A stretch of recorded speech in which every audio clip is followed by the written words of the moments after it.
Section 2, Two Components of Qualia. Damasio begins his efforts of accounting for qualia by first dividing the problem in two. He identifies what he calls Qualia 1 and Qualia 2. The first, in my interpretation, refers back to the historical classical concept of qualia. Damasio gives the example of, quote, the sound of a cello, the taste of wine, or the blueness of the sea, end quote. The other problem, Qualia 2, Damasio says cuts deeper, quote, if subjective experiences are accompanied by feelings, how are feeling states engendered in me in the first place, end quote.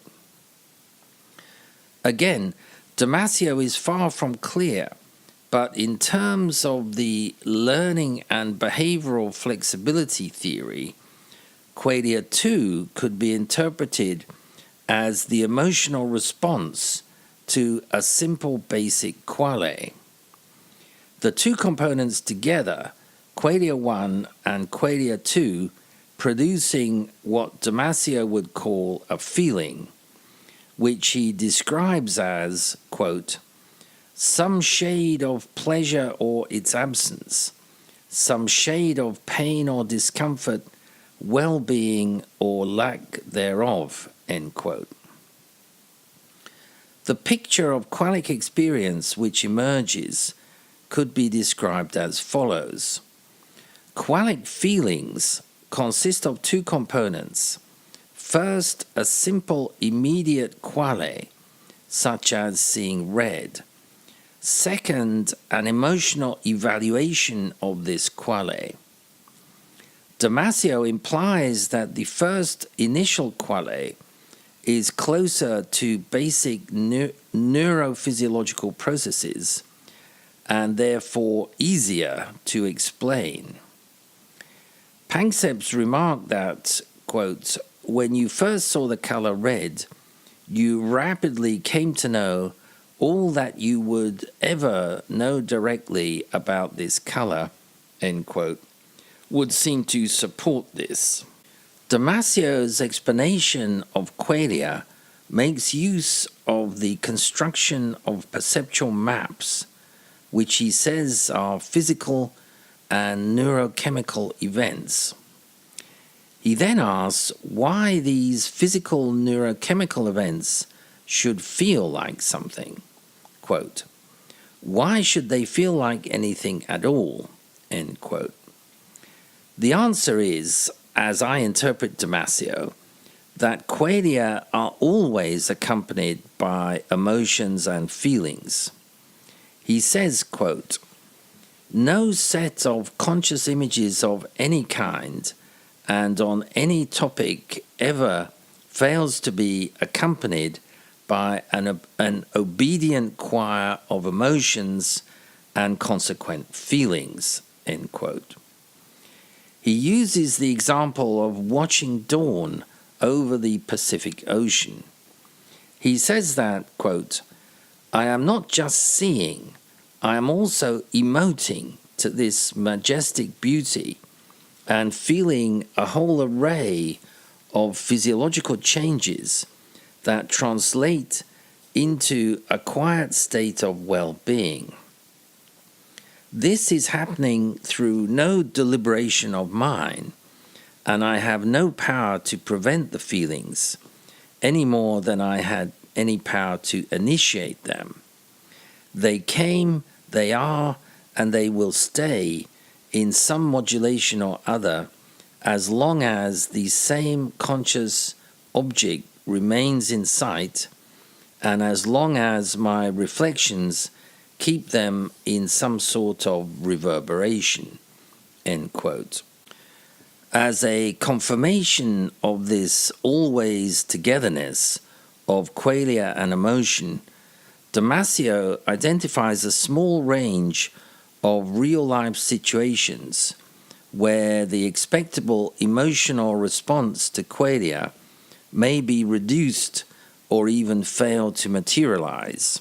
Quote, the most benign would come from the effect of any drug capable of shutting down emotional responsivity. Think of a tranquilizer like Valium, an antidepressant like Prozac, or even a beta blocker such as propanol, all of which, given enough dosage, dampen one's ability to respond emotionally and consequently to experience emotional feelings. Emotional feelings also fail to materialize in a common pathological situation, depression, in which aspects of positive feeling are notoriously absent, and in which even negative feelings such as sadness may be dampened so severely that the result is an affectively blunted state. End quote. So the conclusion is, if you suppress or eliminate emotional responsiveness, you inevitably also suppress or eliminate qualia. What's really interesting about this sensation plus emotion equals quale formula is that it's not so different from what the reductive materialist Minsky was saying above. The big difference is in what they respectively mean by emotion, or more specifically by affect, and it's this difference that makes all the difference. For Panksepp, affect is generated immediately and directly in the lower brain, while for readout theorists, neurophysiological emotion has to be processed by higher brain centers before it becomes affect. Consequently, the former believes in the reality and effectiveness of qualia, while the latter don't. Damasio produces another illustration of the always togetherness of qualia and emotion via listening to a piece of music.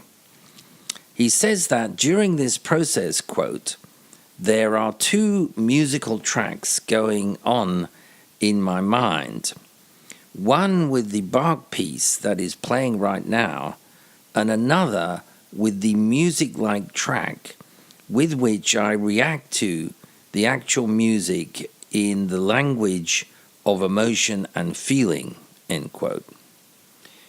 In other words, Damasio is saying that as the auditory qualia of the actual music progresses in the brain, it is immediately accompanied by an emotional response, perhaps to each note or phrase or pause.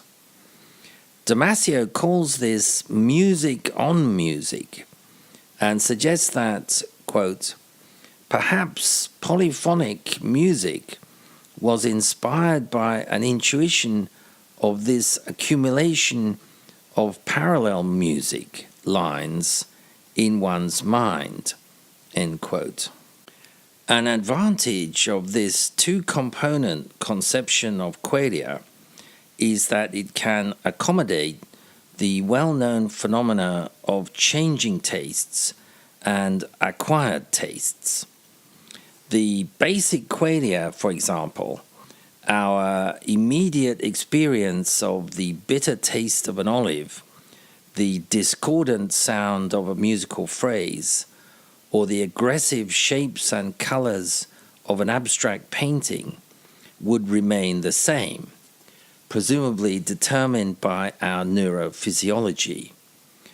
But our emotional response to them can change or be educated over time, so that what was once aversive or repellent can become pleasurable or intriguing, although the basic experience itself has not changed.